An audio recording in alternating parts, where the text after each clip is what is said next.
Are you thinking about adding layer chickens to your homestead this year, but you're not sure of what breed to start with? Then you are in the perfect place, because today in this episode, we're going to be talking about how to choose the breed of layered chicken that will work right for you, your lifestyle, your homestead, your climate, and so much more. Let's get growing. Hello, and welcome to the Pray Just Plant podcast, the show that talks about growing a garden, a homestead, a healthy family, and most importantly, growing closer to God. I'm your host, Crystal Media, owner of the Red Ridge Farm Homestead, where our mission is to help women of faith find the courage to grow healthy food for their family while building a closer relationship with our Lord and Savior. If that's you, don't let the world hold you back. Pray Just Plant. Welcome to the Pray Just Plant podcast. I'm your host, Crystal Media, and today in Season 6, Episode 13, we're going to be talking about choosing your layer chicken breed. You've decided that you want to add layer chickens to your homestead. You're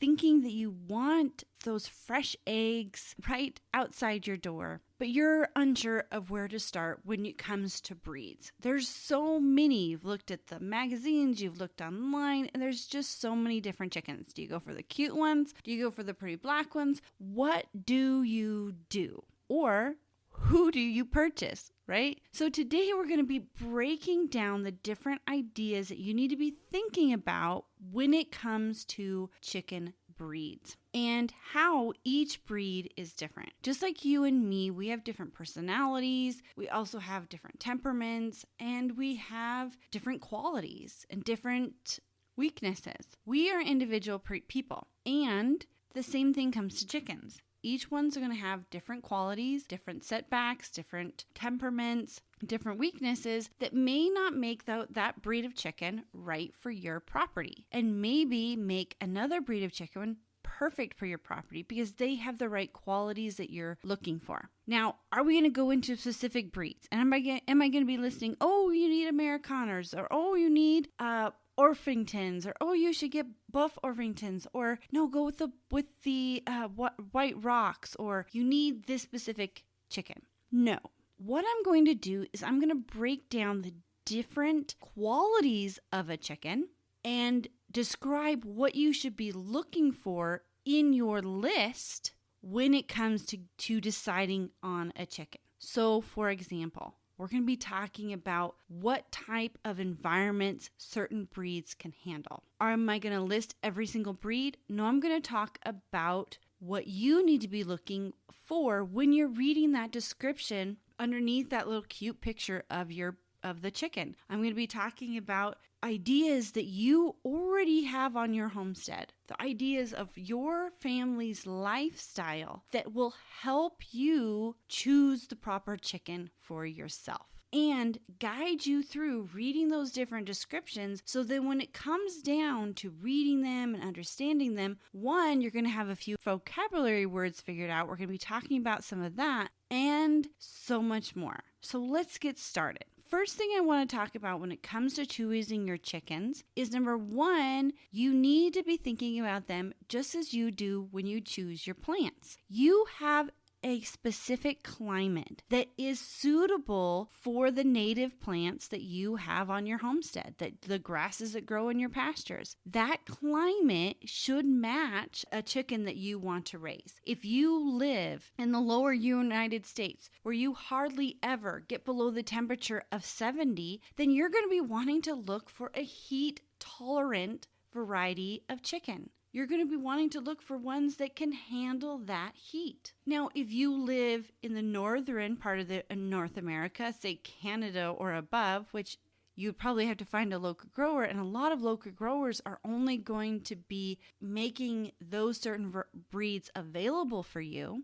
But if you're thinking of myself in Wyoming, I'm at about the 44th parallel. If I lived in the lower Wyoming, I would need to have, yes, we still get colder temperatures down there. And yes, we're still in Wyoming, but most of southern Wyoming is zone 5. which means that their coldest temperature in the winter are not as cold as my coldest temperatures in the winter of zone 3. And zone 3 and 4 are talking about zone 5, are talking about hardiness zones when you're talking about plants. But that can correlate a little bit when you are talking about chickens. Did you know that? Or any other animal or native plants, or even if you're deciding to pick a homestead, because what that zone is going to tell you, if you want to see a picture of this, it's hard for me to explain it through your earbuds, but if you want to see a picture, please go check out the show notes. And the show notes are different than the description. There will be a link in the description below to get to the show notes, and I'll describe what the show notes are in a little bit. And when you go look at that zones, what that is telling you is that those areas are going to have lower winter temperatures. And as for us in here in Wyoming, cold temperatures, I'm talking about -20.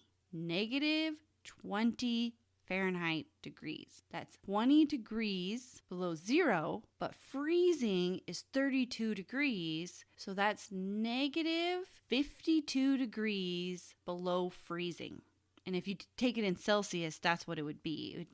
It's a little easier to understand freezing and freezing zone when you go into Celsius, but in Fahrenheit, which if that's what we use in the United States, is you are 52 degrees below freezing. Freezing for us is at 32 degrees. You get below 32 degrees, we have frost and we have damage to plants. So you need to be thinking about those same things when you're picking chickens. How cold are your winters? Because meat chickens are different. Meat chickens usually you purchase them, for us, we purchase them in about April. Late April, they arrive at the farm. Then they are grown for about 8 to 12 weeks, depending on how the grass is. It's been a little bit around 12 weeks this past couple of years because of our drought.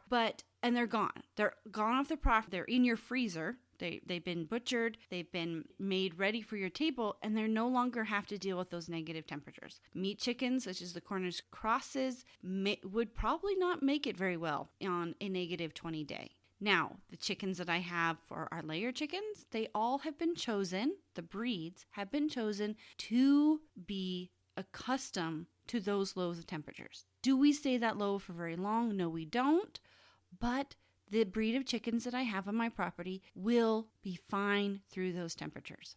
Because when reading the description, I looked for cold, hardy breeds. I did not want to pick something that said that they're very hot, heat tolerant, because heat tolerant means that they probably don't take cold very well. And me in Wyoming, yes, we get very warm in the summer, but if I create shade, they're not going to get that warm. Our summer months, my growing season is only about 4 months long, give or take a few weeks, depending on when the first and last frost happen. The majority of a chicken's life on my homestead is spent in those other months that are winter months, and spring months, fall months, and winter months, because those are cooler. So I want to pick a breed that is custom to a cold climate. And you need to be looking and researching. If you're growing a garden, you probably already know what zone you're in, or even what the coldest temperature you're dealing with, or the hottest temperature. So then when you're reading that description for your chickens, you can be looking at them, and you can be looking for cold tolerant chickens, breeds, and heat tolerant chicken breeds.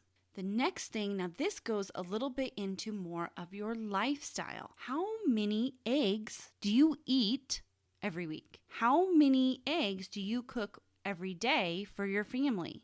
All of that is going to depend on the type of chicken that you get, because certain breeds lay more eggs than others do. And certain breeds, I'm going to come up with a definition word here for you, are dual purpose. And what that means is they're not only, and we're going to get into a little bit more dual purpose further in this episode, but I'm going to just give you a quick definition that they're used for both eggs and meat. So when you're looking at your grocery list and you're looking about how many eggs you eat as a family, or how many eggs you wish to eat as a family, you need to choose your breed accordingly to that. So maybe a common breed lay 3 to 5 eggs a week, spread out through all the seasons. It averages out to about 3 to 5 eggs a week. That's a medium egg production. But if you're wanting more eggs than that, maybe you have a bigger family, but you don't want more chickens, another way to go is to actually get a breed that is a high production breed. That means they're laying 5 to 7 eggs a week. Instead of 3 to 5, they're laying 5 to 7 a week. And most of the times, what that means is in that spring of high production, they're laying every single day. They are laying 7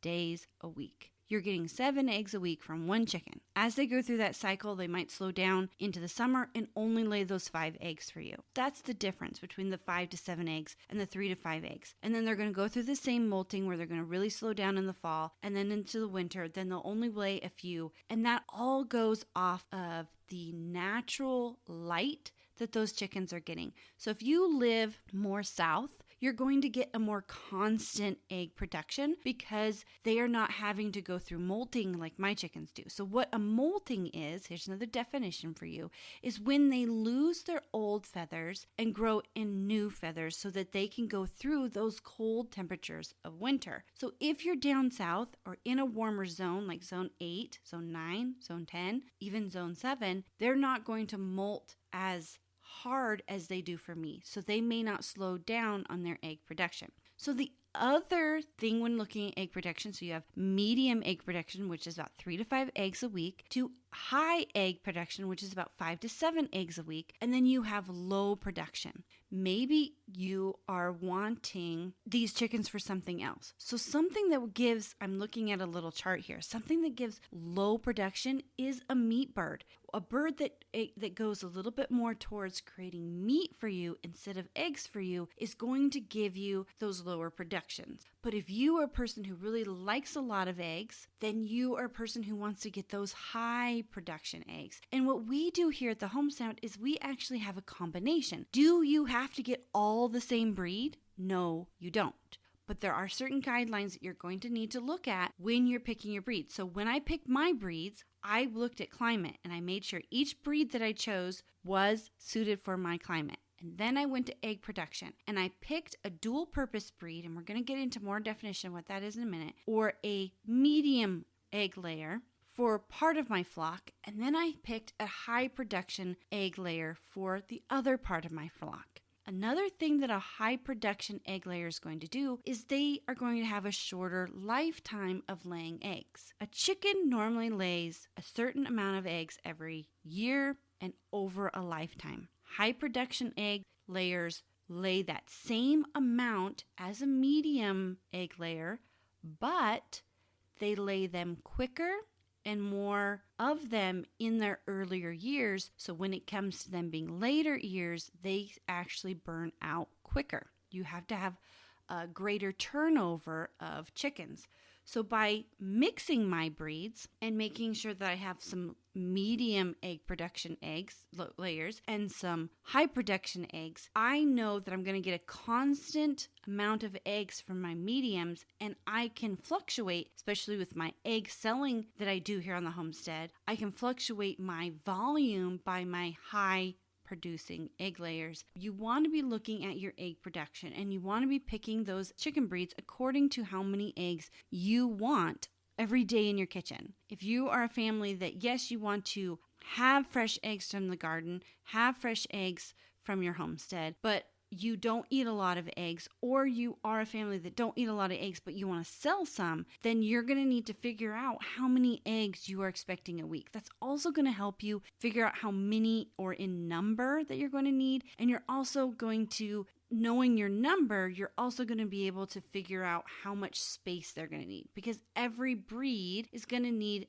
additional space. So some breeds that are smaller, like bantams, and bantams are just smaller of all types of breed. I want to make sure you understand that definition. Bantams is any of numerous small domestic fowl that are often miniature versions of a standard breed. So if you are talking about Americanas, You can have Bantam Americanas, they're just going to be smaller in size. Are they going to have the same qualities as the Americanas, as all of the same egg production? Probably not, because they're smaller in size. So if you look at Brahmas can be very large chickens. So if you're wanting the Brahma type, if you're wanting the Brahma look, but you want a smaller chicken, you could go with a Bantam. And usually when you're looking at those just instructions, they're going to tell you if a Bantam is available. It's going to say yes or no. So back to that egg production, back to counting those number of eggs, back to those numbering eggs is going to tell you how many chickens you're going to need. You're also going to be looking at those chickens as in how much space they're going to need. Some things like Andalusians, which are larger birds, they're still high production birds, they need more space. Their space needs are really high. If you go to maybe a Leghorn, which is a smaller breed, if they're out on the free range, they're going to need high space value. If they're in the cage or in a coop, they're going to need low space value because they're a smaller bird. So knowing your space, and usually when it comes to a coop, one chicken needs 3 square feet to have the proper shelter. Now, space also means their ability to run around. If you usually have a smaller chicken, they like running around a lot more and free ranging a lot more than your bigger chicken. You're going to be able to get away with less space. But that is also something you need to be thinking about when you're picking the breed of chicken, is how much space are this specific breed that I want to choose, how much space are they going to need? Are they suitable for my backyard? Are they suitable to be in a coop? Are they suitable to run around my whole homestead like mine do? Certain times of the year, they're about to be put in their coop because I want to plant my garden and I don't want them digging it up. So be thinking about those 3 things: your climate, your egg production, how many eggs you want, and the space you have available to raise these chickens when you're thinking about breeds. And we're going to come back and we're going to talk about temperament in just a moment. But right now it is time for the weekly tips and tricks segment of this episode, where I share with you a few bonus tips and tricks I use here at Red Ridge Farm Homestead. This week's tip is brought to you by the Building Soil Health Handbook. This handbook was designed to help you take the guessing out of improving your soil, to help you become the expert your soil has been waiting for you to be. Many of us think that we're gardeners of vegetables and gardeners of fruits, but we're not. We are stewards of the soil. In this handbook, I walk you through the 4 steps I've used here at the farm to improve my soil. I want to help you become the expert that you never realized you could be. To grab your free copy, go to redridgefarm.org/resources. Your tip for this week is to amend your soil as you plant. We're into the growing season. I'm right about to get a bunch of plants out. But as you're planting, as you're turning beds, as you're getting beds ready for planting, this is when you should be adding more amendments. You want to have some quick amendments that can be quickly absorbed for your plants right then and there. And then you want some long-term amendments to make sure that the microorganisms can do what they need to do to break down those amendments, and they'll be long-lasting in the soil. So amend your soil as you plant, especially if you're doing perennials. Make sure that you are getting enough fertilization in there with those perennials, because you're not going to be able to replant them every single year. You want to make sure you get a good bank of whatever you need to do to amend your soil. But always, before you amend your soil, and this is a little added bonus, before you amend your soil, you need to do a soil test, and it's still not too late to do it. I always try to do one in the spring and in the fall, but make sure you do it at least once a year. So amend your soil as you plant, but do a soil test first. So back to choosing those layer check-ins for your homestead. Are we talking about specific breeds? No. What we're talking about today is the things that you need to consider when you're reading that description in picking those breeds. Because if I sat here and talked about every single breed, we would be here for a while. So what I want to do for you is talk about the things that you need to be thinking about, so that when you go look at that catalog or look online and pick your breed, you can see what you need to do. So we've already talked about climate. Is the breed you're going to choose, do they need to be heat tolerant? Do they need to be cold tolerant? How many eggs are you really wanting them to produce? Are they wanting 3 to 5 eggs a week? Are you wanting 5 to 7 eggs a week? And space. How much space do you have for these breeds? Are you going to be able to do the large breeds, or is Bantam going to be a choice? And Bantam just means smaller or dwarf in a way, like you have apple trees, there's an apple tree and then you have a dwarf apple tree. It's kind of the same thing with these chickens. If you have a certain breed of this, you can see if a Bantam is available, and that means just a smaller version of that chicken. So now we're going to talk about temperament. Just like you and me, we have a different personalities. I am an introvert. I really do not like, and my energy does not feed off of other people. My energy feeds off of being alone in my room talking to you all by myself. The same thing goes with chickens. They have their own personalities and they have their own temperament. And what that means is how well they deal with each other, other chickens together, and how they deal with you. There are certain breeds that I refuse to have on my homestead because they do not have the temperament suitable for children. They do not like to be approached in any way. And when they are approached, just by simply walking into the coop or walking up to them, it doesn't even have to be in a situation where you're chasing the chicken or putting that chicken under stress. Their automatic reaction is to chase you. Those breeds do not belong on my homestead, and they will never belong on my homestead because I personally want my kids to enjoy their home, enjoy being able to get outside. Yes, I have teenagers now, but I personally do not want to go out and gather eggs and have to worry about the rooster chasing me. Funny story, when I grew up, we did have a mean rooster, and he was a breed that was tolerant. It was a breed that shouldn't have been mean, but he personally, his personal personality, his personal attitude was that he was mean and he would chase us. The chicken's kind of free range, so we would climb over the fence to get over to this coop. And so I would climb over the fence and I'd get to the top, and then my sister would come up and she'd be at the top. This is my middle sister. My middle sister was on rooster lookout. So we would spot him, and then we'd make sure that he was like around the corner or, busy with a hen or something. And then my sister would tell me, okay, it's clear. And so I would jump off the fence, run as fast as I could into the chicken coop and shut the door behind me.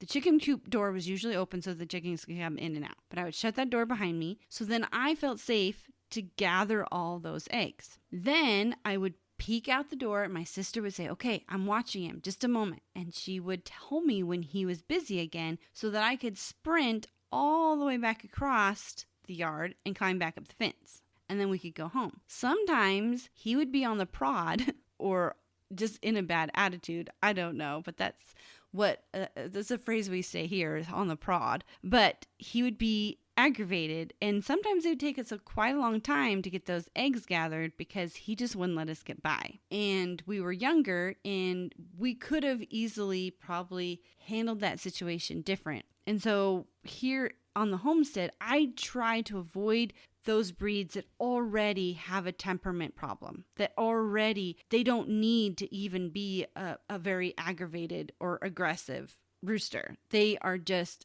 all of them together, their whole breed, they're just naturally more high strung. They're naturally aggressive. Those breeds just don't belong on my homestead. So by knowing the breeds that are high strung and by knowing the breeds that are more aggressive, and it will tell you on those catalogs that they are aggressive or not aggressive. So right here on this page that I am looking at, and it's like a library for selecting layer birds. I'm going to share it with you. It's by the University Texas A&M Agra Life Extension, and it's a great little list of birds. But what I really like about it is it says, like for Americanas, egg production, medium, aggressiveness, low, broodiness, medium, space needs, medium, bantams available, no, climate, any, egg color, blue. We're going to talk about that in just a moment. It will really help you decide that. But what we're talking about today is what those mean. What does aggressiveness mean? What are those things looking for? So to me, an aggressive, and to this database, aggressive animal is an animal that is naturally high strung. That they are naturally, I think I've talked about in a previous episode, that when an animal is afraid, it, like us, reacts in two ways. It either runs from you or runs at you, as in attacking you or fighting. Just like we have the fight or flight, we deal with fear the same way. Some animals, when put in state of fear, will fight. And some animals can easily put into the state of fear, and that's what I mean by high strung. Or some animals are more calm and take a little bit more work to get to where they're afraid. And that's what it's talking about with aggressiveness. Is this animal so high strung in its natural environment, in its no stresses or anything? You know, you and I as people, we know people that just react more quickly to things. The same thing goes with chickens. Some breeds just react more quickly to things. So be thinking about that aggressiveness or their temperament when choosing a breed for your homestead. So the next thing we're going to talk about is egg color. Different breeds lay different colors of eggs. It was really fun when the kids were little. We did raise a few chickens that had different colored eggs. They had some blue eggs, and we had some green eggs, and there's brown eggs, of course, which are very simple. And there's white eggs, and there's certain chickens that lay those white eggs, but most common lay brown eggs. But you can get white if that's what you're wanting, is white egg producers or brown egg producers or blue egg producers or green egg producers or copper egg producers or so many. I mean, most of them will say brown, but there's a lot of different levels to the different brownness. So having that as an extra attractiveness, maybe you're wanting to sell multicolored eggs, then you need to do breeds that have different colored eggs and multicolored arrangement. Or maybe you're just like I was when we first started doing chickens, wanted to have my kids be like, oh, look at this blue egg. I want blue eggs for breakfast. Or look at the green eggs. I want green eggs today. You know, one, it helped with their colors, but two, it just made the chore of chickens fun. So think about that when you're choosing your breeds. Do you want to have multicolored eggs? Do you want to just have brown eggs? All up to you. It's not really difference in taste. It's just the different breed. That's just the different color. And usually, did you know this? This is another kind of little definition thing here. But usually the color of egg is depicted by the coloration of the chicken. So usually a chicken that, like Americanas, if you look at their legs, they have green tinted legs. That's why they produce that actual dye, or it's a technical term and I can't think of it right now, but that actual coloring, that pigment in their legs and in their skin actually transfers to the egg, and that's what causes the brown egg. And usually if you have a chicken that has bright yellow legs, they don't have much pigment, so therefore they give you white eggs. And you will have different colors of brown eggs depending on how black or light colored the legs of the chicken breed you choose will give you the different colors of brown eggs. So that's how you get the different colored of eggs, is actually the pigment from the chicken. And you can actually tell how old a chicken is or how far she is in her egg production by the decrease of pigment, because that pigment is actually being pulled from their body and put into the eggs, and you can tell they're ending their season because that pigment is actually lighter than a younger chicken's pigment. Isn't that cool? We're going to take a quick break, and now it is time for the Growing with God segment of this episode, where you and I dive into the Bible and learn more and create that relationship with our Lord and Savior.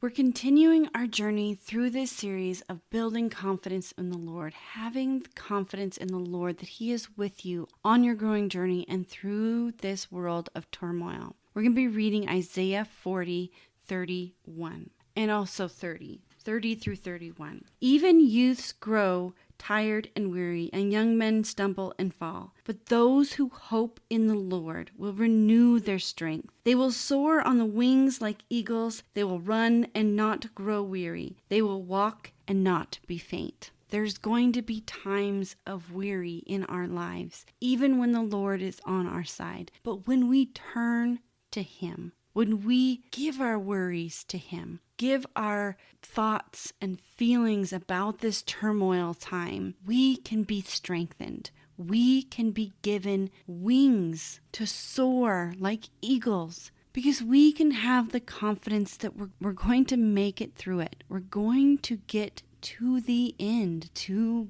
God, essentially, in our times. We don't know the future. We only see and worry about what's going on right now. And I feel that just right along with you. But I want you to remember that when you are in that time of worry, when you are feeling weary, you feel the whole world heavy on your heart, heavy on your shoulders, and just heavy. Remember that you are not alone in this journey. You have the confidence of the Lord, that He is going to follow through. And when you turn to Him, and when you give your worries to Him, when you lay your burdens on Him, you are given a gift. You are given strength. They will soar on wings like eagles. They will run and not grow weary. We will not grow weary when we put our confidence in our Lord. They will walk and they will not be faint. It's hard in these times to find confidence in something.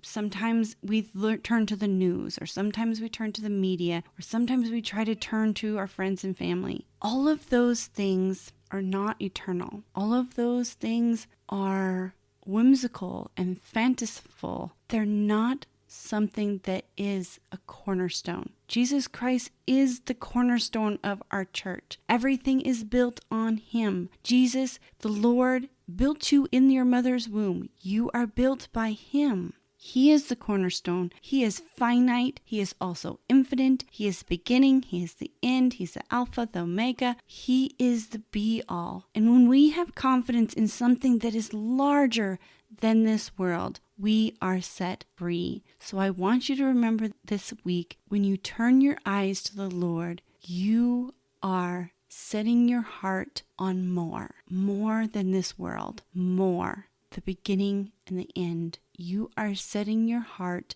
up to be free. You're setting your heart to be strong and to fly like the eagles.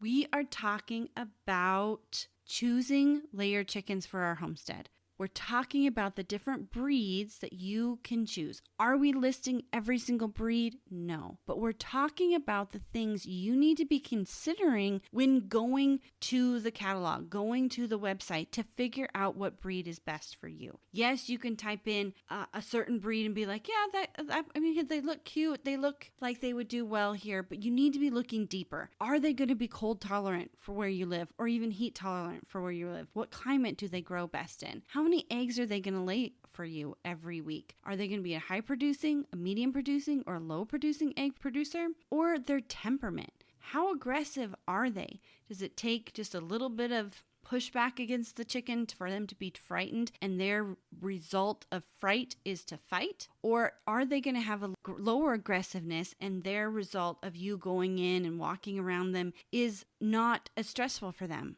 That is all going to be dependent on breed. And what about egg color? That goes a lot with their pigment that we talked about, but egg color is fun. It's a way to really make the experience of having chickens fun if you go with those different colors eggs. Now we're going to talk about a little bit more.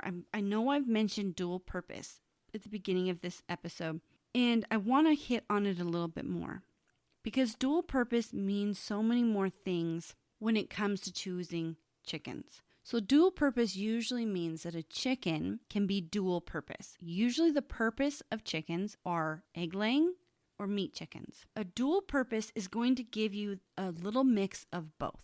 Usually a low egg producing chicken is a meat chicken. Usually a high producing chicken is a very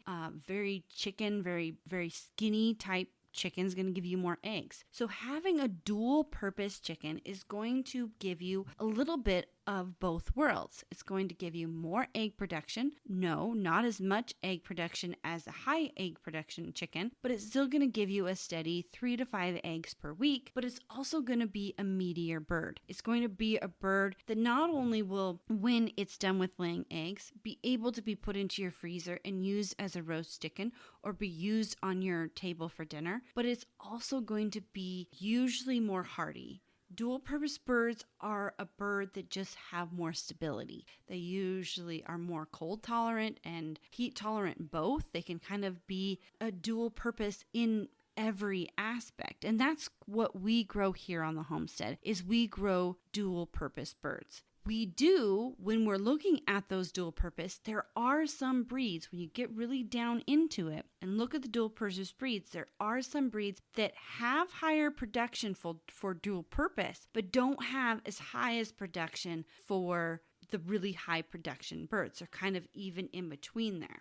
They're going to be a little bit skinnier. And when we, on our homestead, we don't just have one set of birds because number one, we follow permaculture principles, which state that you should have a multitude of not only different animals, but different breeds of animals so that you're not always having that constant, because different breeds handle things differently. And it comes to even different breeds of cows, different breeds of goats, different breeds of everything. Number two, we choose dual purpose because of that word dual purpose. We want to have meat in our freezer as well as egg production. We are a large family. We see them as a purpose for both. We see them as a purpose for eggs. We see them as a purpose for meat. We also see them as a purpose for, because I free range, pest control, and fertilization and tilling power and so much more. And if you want to learn more about how we use chickens differently on our homestead and how they really work more beyond just the two purposes into multi-purpose, then be sure to check out a podcast episode. I'll put the link in the description where we talk about the different ideas behind chickens and their uses on the homestead. So before we conclude today, I want to talk about one more definition and one more thing that might be an idea that you might be thinking about for your homestead. And that comes to, how are you going to produce more chickens? Are you going to be a homestead that purchases new chickens every year? Are you going to purchase chickens every 2 years? Or are you going to have the chickens you purchased the first year create the chickens you need in the future? A lot of this has to do with the word broodiness. Each have natural abilities to raise babies, but some have a higher quality or have higher instincts to raise babies, and they actually will brood, which means in the spring they'll actually get a clutch of eggs and they'll sit on the eggs to actually hatch them out or become broody. Now, if you don't want to deal with that, if you don't want to deal with a broody hen, because sometimes broody hens can be annoying because they will pick a nest and sit on it and you will have to get them off the nest all the time to collect eggs. If you are not wanting to hatch out your own chicks, then you want to pick a breed that's going to have less broodiness, so that's something you don't have to deal with in your everyday management of your chickens. But if you do want a breed that will multiply on its own, will go off and get a clutch of eggs and brood and bring home some little babies that, all of a sudden you have more chicks, then you want to get a breed that will be more broody for you. Also, another thing I'm thinking about right now is, do you need a rooster? And the only reason you need a rooster is if you want it for protection, like for your flock, or you want to have babies. Eggs laying chickens do not, or any chickens or any birds do not need to have a rooster to lay eggs. Yes, you need to have a rooster to lay fertile eggs, but you don't have to have a rooster to lay eggs. So you need to choose if a rooster is right for you as well when you're thinking about chickens. And when you go to choose your breed, when you go to purchase, you're going to be able to purchase all hens. Now that means they're going to try their hardest to make sure they're all hens. You might get a rooster, but if you get something called a straight run, that means they're not going to sex them. You are going to get whatever sex you get, which means you're going to get, and they're a little bit cheaper, you're going to get hens and roosters. So if you are wanting a rooster, you could get a set of straight run chickens of the breed of your choice. And then any roosters that you don't like anymore, you can get, or they just don't fit with your flock, you can get rid of them. And you do not want to run more roosters on your flock than needed. I currently run 30 chickens. I have 1 rooster. We tried doing 30 chickens and 2 roosters, and the roosters fought all the time. We thought it would probably be all right because what I was doing was I was taking a young rooster up into, and I was going to get rid of the older rooster. And this spring was going to go into the stew pot, and this new rooster was going to take over. Well, what happened this winter is they fought a lot over space in the coop. They fought a lot over different hens that in mating rights with them, because they still kind of mate whenever they want to. They have higher mating in the spring, and that's usually when the chicken goes broody is in the spring. That's when you get baby chicks. But the rooster will be a rooster all year round. So they fought a lot, and sadly that resulted in the younger rooster being injured enough that he died. So that wasn't a good situation. And you don't want to have multiple roosters, because if you have children listening right now, cover their ears or just listen very quickly. But too many roosters cause ganging up on hens. And that causes fights between the roosters, fights between hens and roosters, and also more aggressive roosters. And also, if you can imagine multiple roosters attacking one hen, it's not very pleasant for the hen, and it's not very pleasant to watch. So if you are thinking about a rooster, if you are thinking about continuing the line of the first chickens you buy, and you will need a rooster, but one, you don't need more roosters than necessary for the size of flock you have. If you have about 30 birds, 1 rooster is going to be able to cover all of them. If you have more than that, that's when you get into the 2 roosters. So be thinking about that when it comes to choosing your breed. Are you going to be a grower that purchases your birds, or are you going to be a grower that hatches out your birds every year and you want a rooster? That's what we do here at the homestead. In fact, this week I plan on gathering some eggs and putting them in an incubator,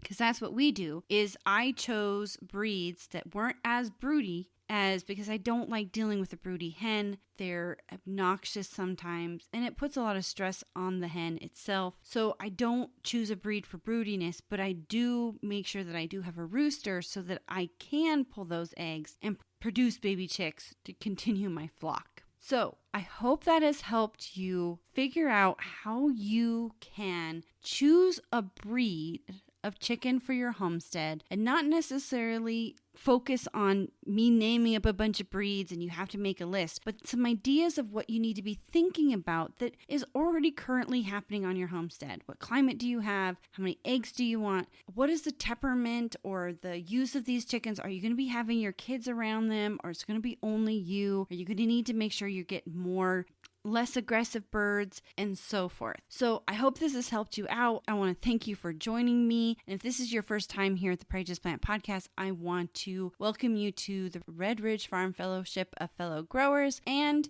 about the show notes, if you want to dive deeper, if you want to learn more about chickens, go look at those show notes and learn more. If this is just your first episode about chickens, I have several other episodes and much more that I'll be sharing in those show notes. So go check them out. And as always, don't let the world hold you back. Pray, just plant.